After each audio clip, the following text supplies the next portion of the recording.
This afternoon, I want to address probably the single most fundamental issue that a Jew has to answer today. And I think this is a question that every one of us, on some level, has to answer. And I want to present it in the following context, just so we get an appreciation. Probably when we were younger, we heard Bible stories. And we know that none of these stories are there for the sake of stories. They're all there to teach us something, right? These were pretty smart guys writing these stories and writing the parables. And so they have something they want to bring across. So let's start at the beginning, right? Okay. The first Jew is more or less seen to be Abraham, right? Whether he was or not, and what that means to be a Jew and how that works, well, we'll forget about that. What happened between Abraham and the giving of the Torah, but fine. Abraham is more or less seen certainly as the first Hebrew, the founder of the Jewish people. Okay?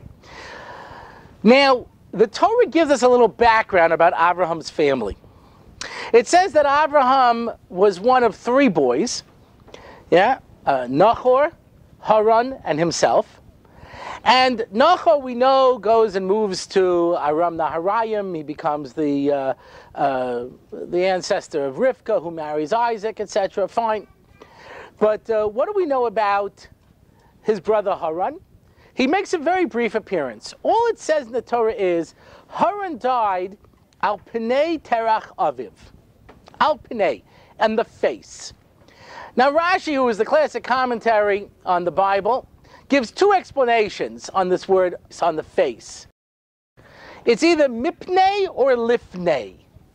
Lifnei would be before. He died before his father. And the Zohar says that since the flood, no child ever died in the lifetime of his parent until Haran died. But then he brings a second explanation, mipnei, because of his father he died. And he tells us the early history of Abraham. Because when Abraham is introduced, essentially, he's 70 years old, and God comes to him and tells him, begin your journey to the Holy Land. So who is this fellow Haran in the early life of Abraham? So it tells us that Terach, his father, was an idol worshiper. He was not just an idol worshiper. He made gods. That's what he did for a living. He manufactured idols. How's business? Thank gods. That's what he did. He had a god of whatever you wanted. You went to him and he made you a god to order. You wanted a business god. You wanted a money god. You wanted a love god. You wanted a basketball god. Whatever you wanted, he had one. He made it for you, and he constructed the gods. He was the source of the gods, right? Abraham is a philosopher. And he starts saying to himself, gee, how could all of these gods be the gods? Maybe there's one God. And he slowly starts thinking, and he comes up with monotheism, which is going to be bad for business. But Terach doesn't know that his son is getting involved in philosophy. He leaves him in charge of the shop, so the story goes. And Abraham, with his newfound philosophy, takes a big hammer and starts smashing the idols. Crash, smash, smash. He leaves this one big one. He puts the hammer in his hands. He sits down at the desk, minding his own business. He starts doing a crossword puzzle, which was very hard 3,000 years ago because it was on slate. If you made a mistake, you had to break it. But okay, he's sitting there. He's in the shop. He ignores everything that's going on. His father walks in. He sees his business ruined. He says, Abraham, what did you do to me? He says, Dad, it wasn't me.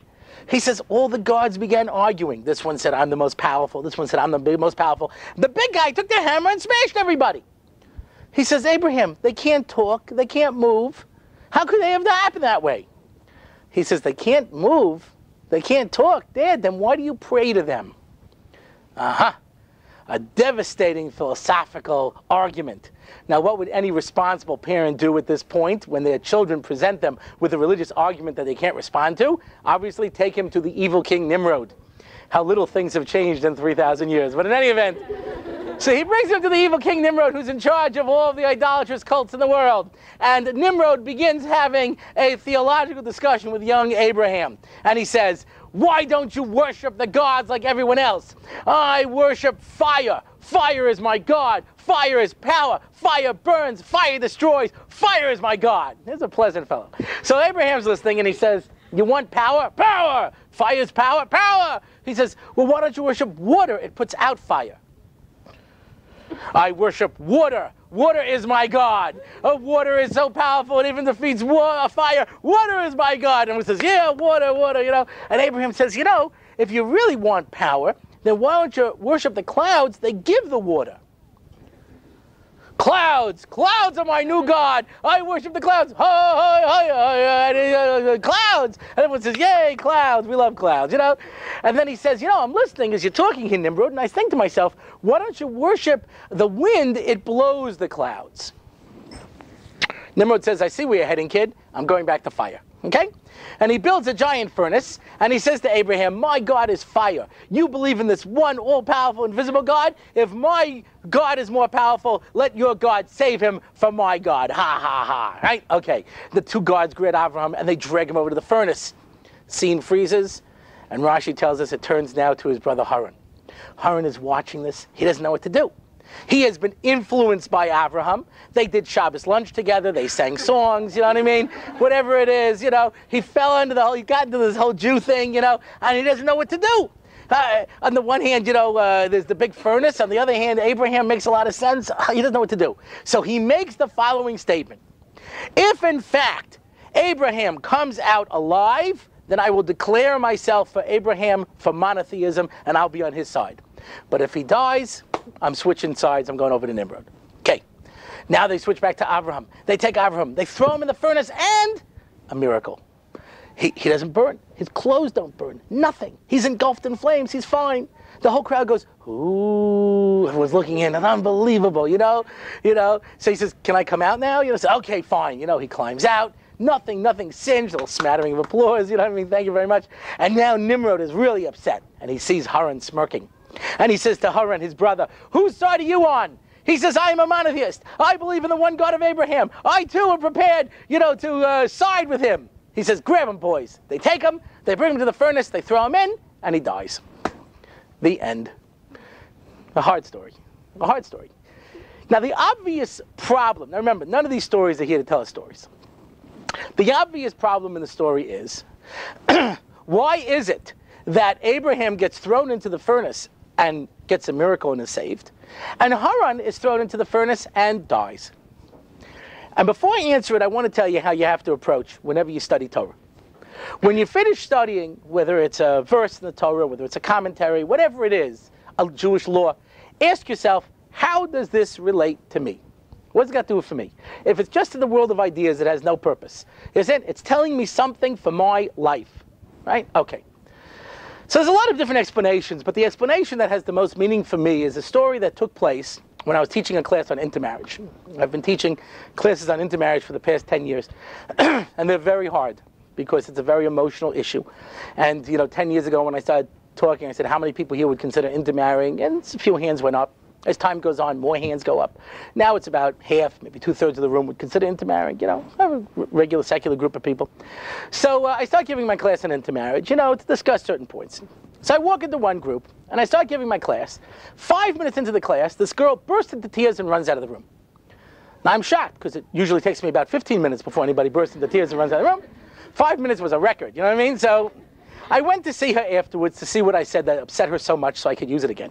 And I said, what's the matter? So she says, no, you don't understand. She says, I came from a traditional Jewish home. So what does that mean?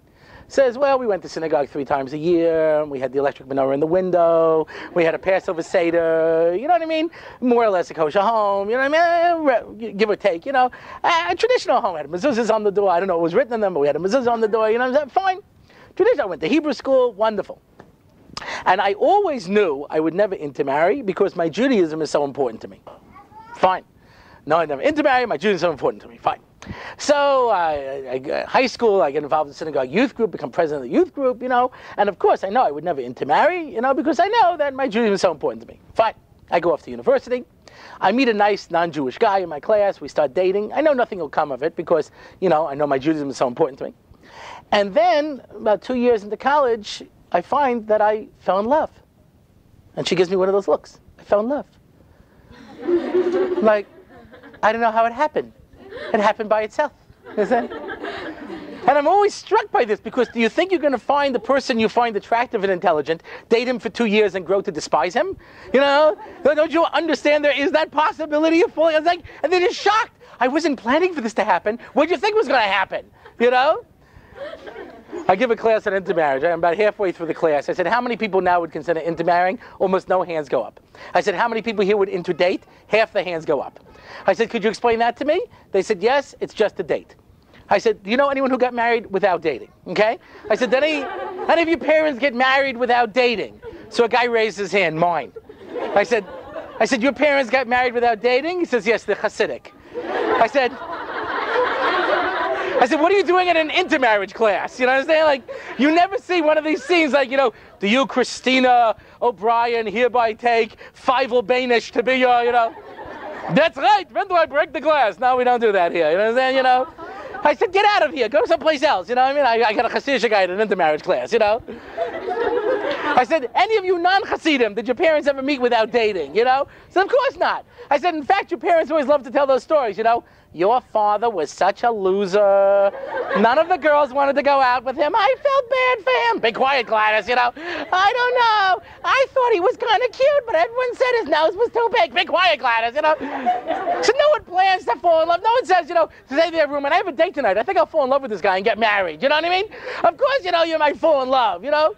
So a guy, that's what I say to the group. I say, how can you interdate if you don't want to intermarry? So a guy raises his hand, and this is you appreciate this because guys are deeper and more sensitive. So this guy raises his hand. He says, if I find myself starting to fall in love, I'll break it off. I said, invite me. I want to see this. Christina, yes. I can never see you again. Why? Because I'm starting to love you. Oh, isn't that good? No. When this was a shallow, meaningless relationship and I was basically just using you, it was fine, but I'm starting to develop some real emotion, so I have to dump you like a hot potato. I said, I don't think even you're that shallow. And each guy in the room is saying, am I that shallow? Could be. I don't know. So at the end, most of them conceded, yes, I have actual emotions. It was a beautiful moment. You know what I'm saying? So I'm a story in a story. Let me move back. You know, so this girl says to me, so I'm dating this guy for 2 years, and I fall in love.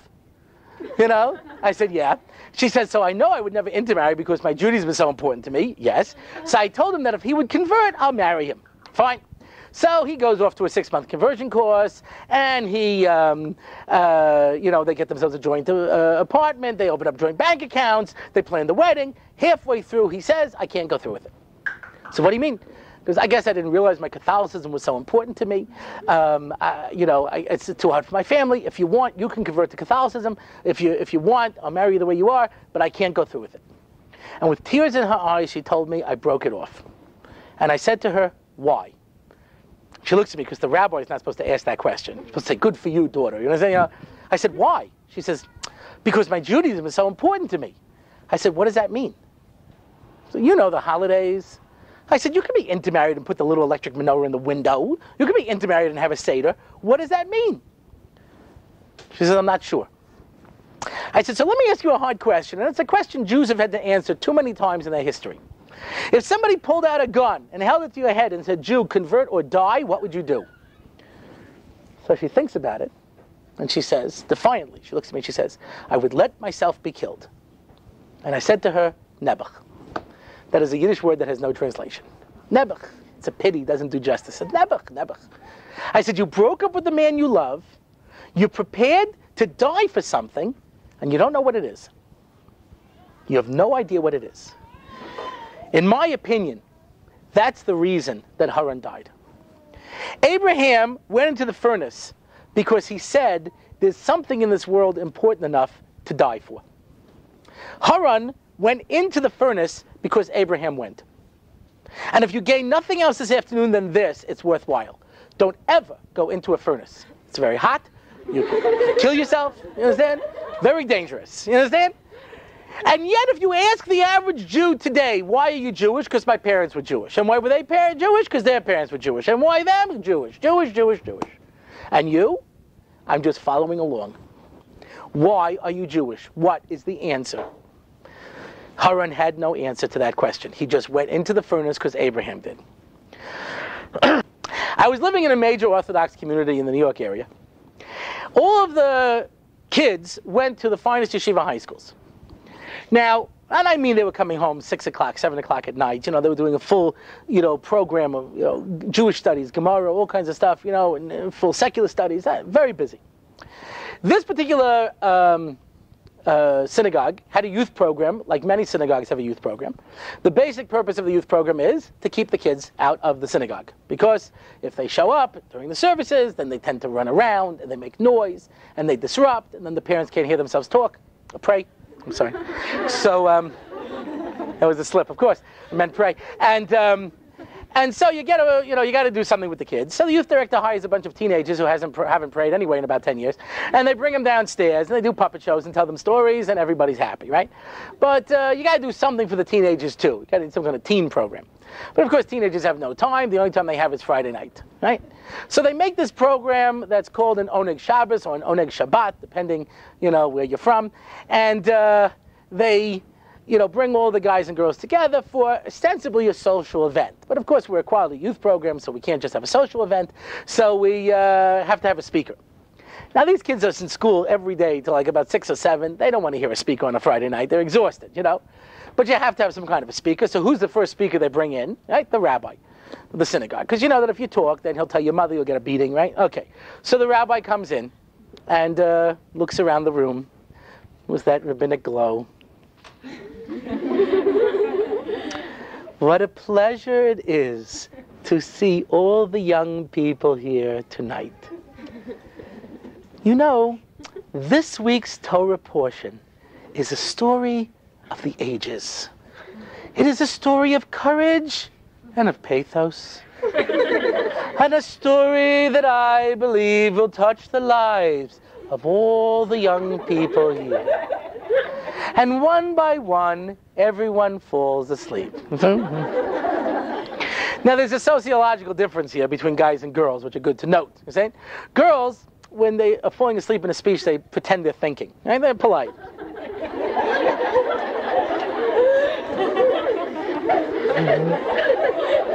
See? Whereas guys have no problem. They just throw their head back.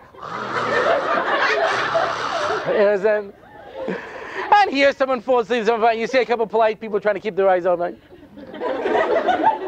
They give in, they fall asleep. Finally, the rabbi falls asleep. The whole room is sleeping. About 10 o'clock, the mother wakes everyone up and sends them home. It was a big success. You understand? But you can't bring the rabbi every week, So you start looking for other speakers who are going to entertain the young people for the allotted amount of time, which is about 5 to 6 minutes. Now, not everybody. Obviously, if God would reveal himself as he did on Mount Sinai, he could probably get 8. But that's pushing. All right, I was kidding. All right, I was kidding. This is Jerusalem. You got to be careful. All right? You call God here, it's a local call. You understand? I know. It's not long distance, Anyway. So, who do you get to speak? So they bring in, some doctor doing research on a horrible, debilitating disease. That's always fun. You know what I mean? Because he often comes in with pictures. Look at the fungus growing. Look at this guy, elephantitis. Is that disgusting? Oh, look, I have an actual hand here. All right, pass this around. You know what I mean? So that's good. That'll entertain the kids for about 5-6 minutes.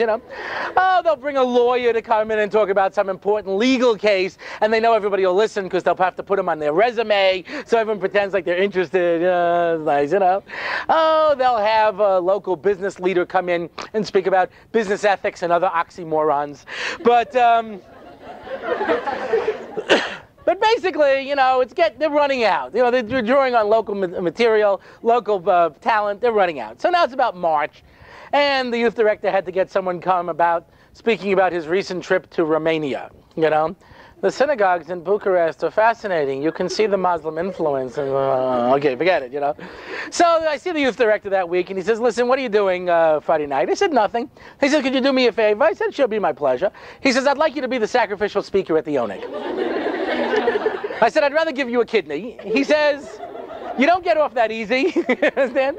I want you to come and speak, So I said, all right, So they call it for 8 o'clock. It always works the same. One kid shows up at 8 o'clock, a boy named Myron, spends the entire evening in the kitchen, refilling the potato chips, Mr. Schwartz, should I bring out more potato chips? Okay. And I was like, Everybody else waits outside, because if you show up too soon, it means you have no life. You know what I mean? So it could be 40 degrees below zero and hailing. It makes no difference. They're all standing outside, and they finally start shuffling in, 2s and 3s, you know. It's one of those social evenings with teenagers, you know. One of the guys punches his friend. It's very interesting, you know. Girls are whispering to each other like this because they think no one can tell you whispering when you go like that. You know? Okay, anyway, so it's one of these kind of, okay, now they introduce the speaker, and I'm looking across a sea of excited faces. Okay, so I got to work fast. Now remember, these kids are all going to fine yeshiva high schools. I said, my friends, I am offering you the following challenge. I'm going to put 2 buttons in front of you.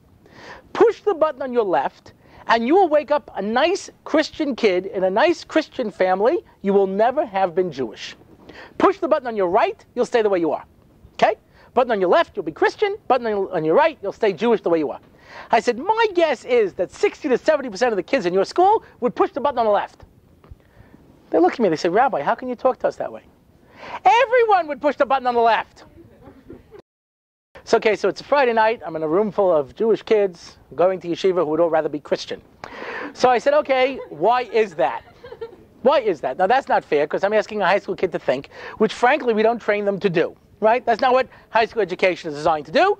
Education is designed for you to figure out what the teacher is saying and repeat it back, preferably in exactly the same words. And the better you do that, the better mark you get. You know? So that by the time a kid is in high school, they can look someone up and down and know exactly what they're supposed to say. Right? I was once in a school where, if you can believe it, a kid was cheating on a test. I know, it's hard to believe. I know. I was as shocked as you are. Anyway, so the principal storms in, indignantly and says, I can't believe people are cheating on tests. Do you know why you shouldn't cheat on tests? Yes? Because we're only cheating ourselves. Oh. The sincerity was so it brought tears to my eyes. Here was a fellow who really inculcated the lessons of morality. You know what I mean? So I say to them, okay, I said, you all want to be Christian. I said, why is that? So they think, oh no, what does he want us to say? They can't figure out an answer. So I said, it's easy. You hate being Jewish. Now, you're not allowed to say that. It's true, but you're not allowed to say it. So a girl raises her hand and she says, it's not true. I love being Jewish. Shabbos is the only day I get to sleep. Now that should tell us a lot right there. You know what I mean? I once heard someone trying to explain to someone why they should keep Shabbos, right? Says Shabbos is not so bad. Gives you an idea where we're heading, okay? Shabbos is not so bad. You wait for your dad to come home from shul, and then you have supper together with the family, and that's not so bad because dad falls asleep at the table reading the Jewish press. And then, in the winter, you can get like 14 hours of sleep. Oh, it's like being dead, you know what I mean? You go right to your bed and you just lie there, and then you get up about 10:30, you go to shul, you see your friends, you talk a little bit, you come home, you have lunch, you play some Monopoly. Before you know it, it's over. Now, what a spiritual adventure, my gosh, So she says to me, I love being Jewish. Shabbos is the only day I get to sleep. I said, look, I don't know how to break this to you, but Gentiles take the phone off the hook and take a nap. She was devastated. She was sure that only observant Jews nap. I just pulled the rug out of her entire existence, you know what I mean? I said, a good thing I didn't tell her about chili. I'm sure she thinks we're the only ones with chillin', you know what I mean? I said, what is there you guys like about being Jewish? I know, because there are so many restaurants you can't eat in. That must be it. No, I know. There's so much stuff you can't do on Saturday. I said, okay, you convinced us we hate being Jewish. Okay, fine. I said, then why are you doing this? I don't know. You know what? I'll answer the question. You know why you hate being Jewish? Okay, here comes the rabbi speech. Your parents hate being Jewish. Dead silence. In the kitchen, you hear a glass crash. Psh, you know what I'm saying? Mom was listening in, I said, I'm serious. What do your parents like about it? What does anybody like about it? Why are you doing this? And they all had to admit, they're sitting there in a yeshiva high school, studying Jewish subjects half a day, and they can't answer this question. Why am I Jewish? Why am I doing this? So I said, come on, think, there must be something. Okay, we have to serve God. You have to serve God? Yeah. God needs you? Yeah. Really? I always thought he was infinite. Well, that's what they always told us. We have to serve God. I said, okay. Why do you have to serve God? Come on, take it a step further. Why? Think. Why are we Jewish? Oh, I know. Because otherwise, God will burn us in hell. Now, there's a positive, uplifting thought. Finally, something I can relate to. You understand? Right. You have to be Jewish, otherwise God will burn you in hell.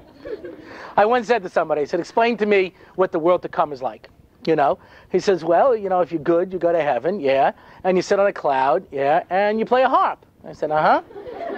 I said, you like harp music? Not particularly, you know. In fact, whenever harp would come on in those Marx Brothers movies, I would fast forward. You know, I said, okay. I said, so what are you going to do up there? He says, well, I'll get an electric harp. You know what I mean? And put my halo on sideways. You know what I mean? You know, rocking on cloud nine. I said, okay. So that's if you're good. And if you're bad, you go to hell and God burns you forever. So, okay. I said, you comfortable with that picture? He says, yeah, that's what I've always heard. I said, you know what that's like? I said, it's like a parent comes to their kid and says, listen, I really want you to have a clean room. It's better to live clean, have a nice, healthy room. If you clean up your room, I'll buy you a new outfit and I'll take you out for dinner. And if you don't, I'll break your arm and beat you till you're bloody. I said, what would you do? So I'd call social services. The man is out of his mind. You know what I mean? I said, but that's how you view God. If you're good, you go to heaven and you sit on a cloud. And if you're bad, they're burnt in hell forever. I said, you're praying to our dysfunctional Father who art in heaven. You know what I mean? This is the major reason for assimilation. Everybody goes to synagogue with Shani Yom Kippur, right? Oh. Now, those of you who are into cantoricals, I apologize in advance. I grew up in the 60s. We just weren't into that. You know what I mean? It wasn't quite the Stones, you know? And I'd go to synagogue. My dad would bring me there. I'd have to wear a suit, you know? And we'd be standing there in synagogue, and the cantor would be up front going, oh, oh, oh, oh, oh, oh, oh, and the choir would come in, amen, amen, oh, you know? I kept moving my foot from one side to the other. Oh my gosh, how much longer? Can I go to the bathroom again? You think my dad noticed? You know, I used to sit there and count the pages, 800 pages. I'm never going to make it, you know. I finally realized that half of them were in English. I said, oh, thank God. You know, that was the first sincere prayer I ever said on Yom Kippur. It's only 400 pages. We'll be out of here in no time. You know what I mean? Let me see. He's been on this word for 10 minutes. According to my calculations, we're not getting out till HANUKKAH. You know what I mean? Like, you know. But I was a kid, and I basically figured that, you know, if you could just stay in synagogue long enough so God felt so bad for you, he forgave all your sins, you know? But I remember thinking one year, look, God, I didn't kill anybody. Maybe I could leave early, you know what I mean, you know? But no, we sat there, you know, listened to the cantor, you know, fine, you know. But then you get older, and you start reading the prayers, and you can read the English, and you follow along, you know what's going on. And then it's much worse. Much worse. When it was just endurance, it wasn't so bad. Then you start to read it. You'd come to Nisana Tokef, and I knew this was an important prayer, because my father would always say, where's the place? And I had no idea where the place was, because I couldn't read Hebrew. But they had one of those things that told you the pages, but it always came out during the World Series. And so somebody would always put up the score, like 4-2-1, you know. So you didn't turn the page unless someone got a hit, you know what I mean? So my father shows me the place, the cantor gets up, the choir tunes up, Nisana Tokef, and the cantor starts to sing. Who will live and who will die? Now, there's a subtle message there, and I don't know if you caught it. It's very subtle. In essence, of course, what he's saying is, someone might live, but you're gonna die. And the choir, die, die, die. Now, it doesn't end that quickly. Now, you get to choose the way you're gonna go. You understand? And they give you a list, you know? Who will die by fire, and who will die by water. And you see everybody thinking, well, fire's kind of hot, you know? I could probably tread water for a while, you know? Who will die by storm, and who will die by sword. I don't know, what are they doing with the sword? And what kind of storm? I saw a twister, that was cool. Who will die by earthquake, and who will die by pestilence? I don't know, what is pestilence? I will take the earthquake, Bob, you know what I mean? But the message of Yom Kippur is more or less pretty straight, and that is, you are going to die a horrible death this year, because God hates you because you are evil. Unless you fast and debase yourself on Yom Kippur and crawl on your belly, and then you can get off with a serious illness. You understand? So people go, oh, Yom Kippur, please don't kill me, please don't kill me. Please don't kill me. Please don't bake me. Please don't fry me. Please don't fry him. Please don't bake him. Please don't bake me. Please don't kill me. Please don't kill me. Considering that most Jews go to synagogue on Yom Kippur, I'm not surprised that so many people are dropping out. I'm shocked that so many people are still here. You understand? This is the message. Guilt, hell, fire, you know. And I asked the average Jew, the average observant Jew, yeah, that's about right. Yeah, that makes sense to me. And so the average person's going around with guilt, you have to. Why? Because my parents made me. Why? Because their parents made them. Why? Because it's a tradition, and we're up on top of the roof. Yeah, no, give me a break. This is lunacy. This is absolute lunacy. And this is what the average Jew, if you ask a person, why are you Jewish? He'll either tell you, I don't know, or because my parents are Jewish, or because I don't want to burn in hell. There's got to be more. You understand? We Jews have been accused of many things. Stupid was not one of them. You understand? If we're around for 3,000 years, there's got to be a reason. So I'm going to tell you two lines from probably one of the most important books that have been written in the past 500 years. It was written by Reb Moshe Chaim Luzzatto. It's called Mesilas Yesharim. It has been very poorly translated into English, called Path of the Just, which, again, some people can get through it. Most people can't. The English is very difficult. There's a better translation, though still not, anywhere near the original, by Rabbi Tursky, called Lights Along the Path, which is better, but still not up to the original. It's really worthwhile to learn this in the original. It's an excellent, excellent work. And I'm going to give you the first two lines. The purpose of this book is to teach you how to become perfect. That's what it was written, for those who need it. And it outlines for you, step by step, how to become perfect. How to start thinking about your life and all kinds of interesting things. Nobody learns how to plan their life. We're taught to plan our life to about age 40, age 45. That's it. Right? Get married, go to school, make money, have a couple of kids, and then, I was graduating high school. I was taking off a year to learn in Israel for a year. It was 1975. Anyway, so, I find more and more I make reference to things that took place before anybody was born. So anyway, when you tell a joke and only the senior citizens are laughing, it's a problem. Anyhow, so I came to learn in Israel. I was taking off that year before university. And I said to another friend of mine, I said, you're going to take off a year and study in Israel? He says, I can't, I'm in a rush. Like this, his hands were shaking. I'm in a rush. I said, goodness, what's your rush? He said, I got to hurry up and get my BA. I said, what happens then? And then I get my MA. And then I start my career. And then I make a lot of money. And then I house a car, a condo. And then I get married and have a few kids. And then get old. And then I die. I said, okay. It's a good plan. Takes you from the beginning to the end, spans the whole spot. Terrific. I said, how different would that be if you took off a year first and learned in Israel? How different? So you'd get your BA a year later. You get your MA a year later. You start your career a year later. You get married a year later. You die a year later. I said, in fact, I guarantee it. I figure, what's he going to do? Sue me? Go prove it. You know what I'm saying? I said, but that 1 year will give you an understanding of what life is all about and what you're doing here. The guy's listening to me, and then he snaps and goes, no, I'm in a rush. I'm in a rush. So everybody's in a rush. We got to go hurry up to get to about 40 or 45 so that we can have what is now an American institution, our midlife crisis. And everyone rushes to get to about 40, 45, and they wake up one day, they're an accountant, they're married, they got 3 kids, they live in the suburbs, and one day they wake up and they say, I hate accounting. I don't like the suburbs. I'm not that crazy about my wife and kids. I think I'll buy a sports car. And they do their hair, and they buy like a silk shirt, and they open it up with their little grizzly gray chest hair sticking out, a little pot belly, and they're like, hey, babe, how are you, and everyone's thinking to themselves, pathetic, What happened to Herbie? He's having a midlife crisis. Okay, it's all right. He'll grow out of it. Everyone does, This is his midlife crisis, But it's not Herbie's fault. Herbie did what everyone told him. Go to college, make money, get a career, and then wait to die. Poor Herbie, he lived. You know what I'm saying? He didn't die yet.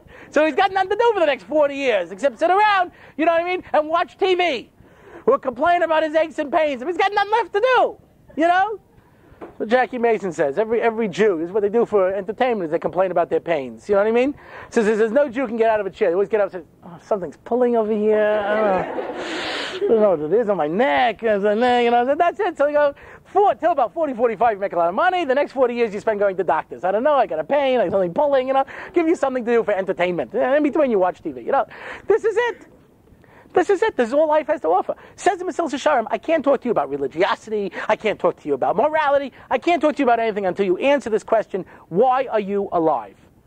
And bear in mind, and I have this opportunity to talk to people often in their 70s, and I hear the same sort of a sigh. Oh, if only I had lived life differently. Youth is wasted on the young. I wish I knew then what I know now, And, and you think to yourself, well, why didn't you? I guess I never really thought about it. Of course not. Most people don't think about where they want to be at the end of their life. Anybody thinks where they want to be at the end of their life? No. But that's what the Basil Shem is saying. Before I can talk to you about what to do in life, you got to be able to think to the end of the story. A person who can only think about, whether I'm going to have a date tomorrow night, isn't able to think about my 50th wedding anniversary, to plan ahead. What do I want my grandchildren to be like? Here's one of these great, I'll give you one of these great, hypocritical things that I hear from people all the time. It's one of my favorites, I'll meet somebody who's like thinking of getting into marriage, and they say, but we'll bring the kids up Jewish. So why? Why? Well, I think Jews are very important. Oh, yeah? So what if your kid wants to intermarry? I would discourage it. You would discourage it? You're intermarrying. Well, that's different. What's the word I'm looking for here? Hypocrisy. You understand? Well, who are you kidding? You understand? But people don't know. People have never thought it through to the end. What do you want out of life? Where do you want to be when you're 70, 80, 90 years old? What do you want them to write on your tombstone? That's a scary thought, but you got to start planning that now. What do you want them to say at your eulogy? Maybe you start jotting down a few thoughts because they may have nothing left. You know what I mean? What kind of life do you want to have led? People wait to see. I teach in a seminary. I told them this one line should be written down, should be framed, should be embroidered, because I think it is so true. Most people live the life that happens instead of the life they want. It is so true. Who decides? Oh, now I'm going to do this. People just wait and see where they end up. I don't know if this is what I wanted, but this is where I ended up. I don't know if this is really the guy I wanted to marry, but we went out so long we ended up getting married. I don't know if this is what I want. I don't know. It just happened. So you have to go to the end of the story. You've got to go to the end of the story and decide. What do you want? What do you want?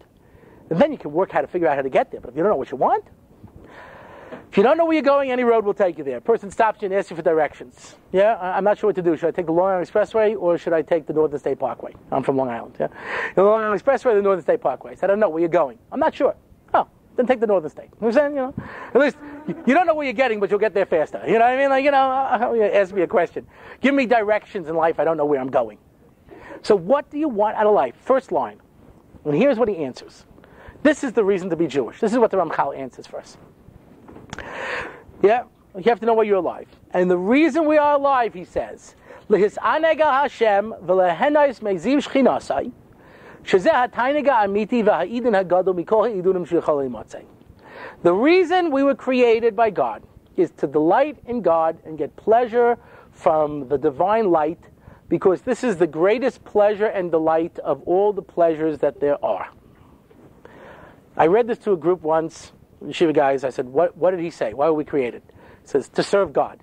I said, no, he did not say that. Oh, you're right. To get pleasure from the divine light.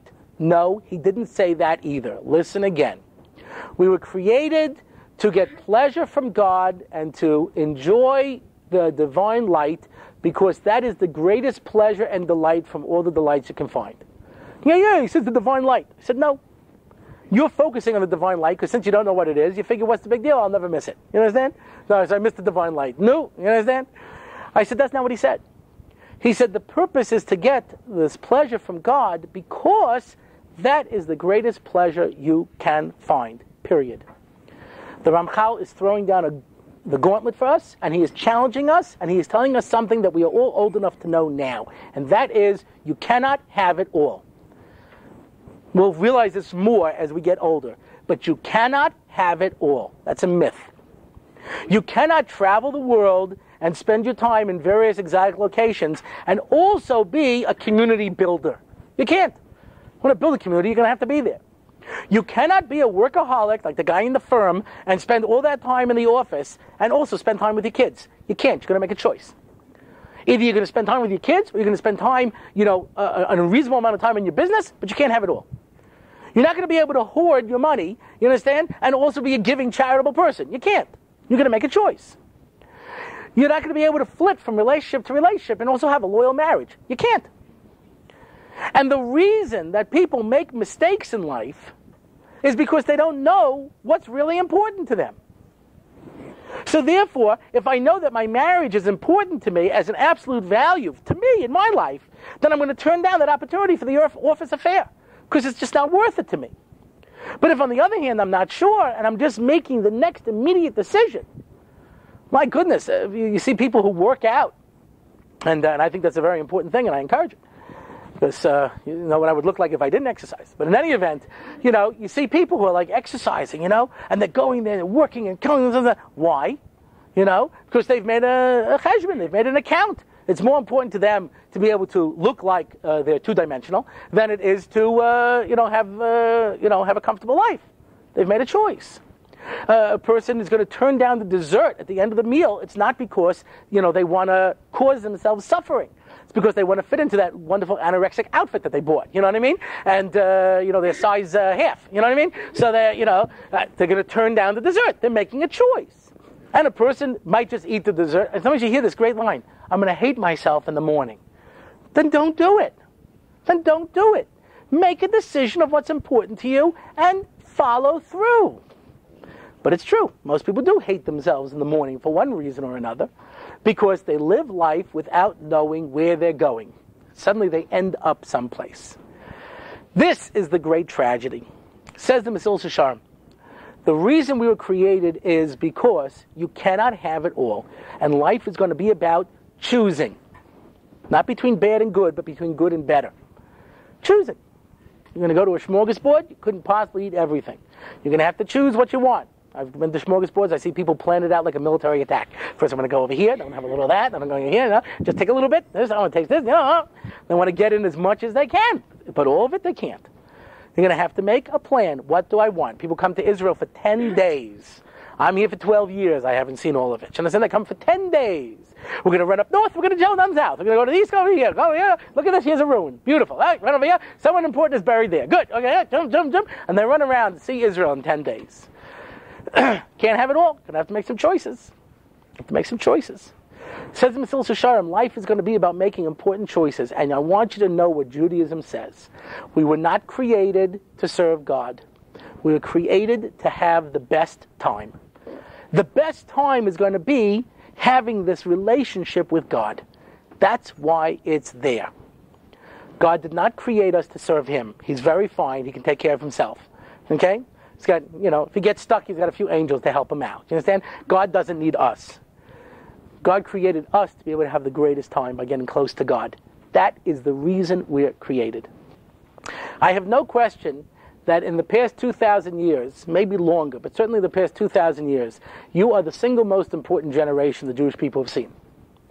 Because my generation, maybe even your generation, you ask somebody why you're Jewish, they gave you the answers I gave you. Because my parents were Jewish, and their parents were Jewish, and their parents were Jewish. I was speaking in Cape Town, South Africa, to a group of 11th graders at a seminar, and I was on a panel with a Catholic teacher from the school, a Muslim teacher, a secular Jewish teacher, and myself. And each one of us had to answer these questions. What is Judaism? Right? What does Judaism mean? Yeah, what is it in my life? All these kind of things. So everyone gave their different answers. And I said the following. I said, either it's real and it's the best way to live, otherwise, ditch it tomorrow. So a fellow from the board of directors, board of education, raises his hand, says, Rabbi. Because, in South Africa they have no vowels, so it's a little difficult for them. You ever hear someone? Who's here from South Africa? So you see if I'm right or wrong. I came from South Africa just a few days ago, and I have no vowels, I can't pronounce it. Anyway, so, Johannesburg? Don't fake it, okay? Be proud of your Afrikaner heritage. That's good. Anyway, so he says to me, I'll translate. The rabbi says, I have to object. He says, you're being too hard on these kids. I grew up here, and I went to the same school as them, and then I left, and I went off, and then, I eventually, in my middle ages, I decided to start going back to synagogue, and I would go on Yom Kippur, and I got back involved in the synagogue. You're being too hard on these kids to make them decide now. I said, sir, you'll forgive me, but you and I come from a different generation. These kids are either going to have a good reason to be Jewish or they're not going to do it. And every head in the room started to nod. That's right. Because when your kids come to you and say, Mom, Dad, why be Jewish? It's going to have to be something better than dreidel, dreidel, dreidel. It's going to have to be something better than tradition, fiddle on the roof, You understand? Gefilte fish. You're going to have to come up with a good answer. So I had secular people who were on programs I ran during the summer, and they eventually come over to me and say, Rabbi, you're the biggest challenge to my secular lifestyle. I said, really? Which class did I give? They said, it was none of your classes. That made me feel good. They said, I'm troubled because I know that I'm living a secular lifestyle. I can do whatever I want, and I do. And you're living this restrictive lifestyle, and yet I can't help but feeling that you have more fun in life than I do. I said, kills you, doesn't it? So you have to be sensitive when you're a rabbi, you understand? Yes, of course. Ah, you understand? I said, 100% right. The reason that I do this is because it's enjoyable. It's the best way to live. You understand? If I didn't think this was real, and if I didn't think this was the best way to do it, I wouldn't do it. Period. I didn't grow up in Brooklyn. You understand? I grew up on Long Island. You understand? My generation, my friends' kids are all going out and, intermarrying, No problem. I said, I'm doing this because I think it's better, and it's more enjoyable, and it's nicer. And I, in 1 week, met 3 people who came over to me and said, oh, Rabbi Orlovsky, I don't know if you remember me, I was at your house for Shabbos 3 years ago, 2 years ago, 5 years ago. You know what I mean? And after that, I decided to become frum. I said, why? Why? He said, because I never saw anything that enjoyable in my life. And I said, I want that in my life. If we can say to our children, yes, we have something better. I always love this from parents. How do you keep your kids at the Shabbos table? I don't. It's a privilege to sit at the Shabbos table. I'm there because I want to be there. And if my kids are there, it's because they want to be there. And if they want to sit in the living room and play backgammon, they'll sit in the living room and play backgammon. But it's an opportunity. It's an honor. It's, how do you get your kids to eat ice cream? I don't. If they want to eat it, they eat it. If they don't, they don't. And if not, they're missing out on something wonderful. I don't have some burden that my parents passed on to me I want to drop on my kids.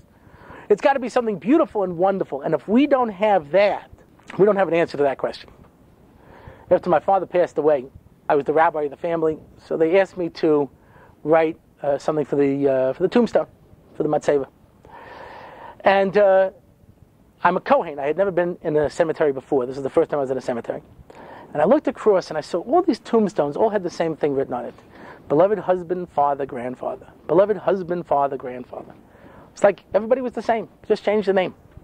And I said, I want to try to capture my father on what I write.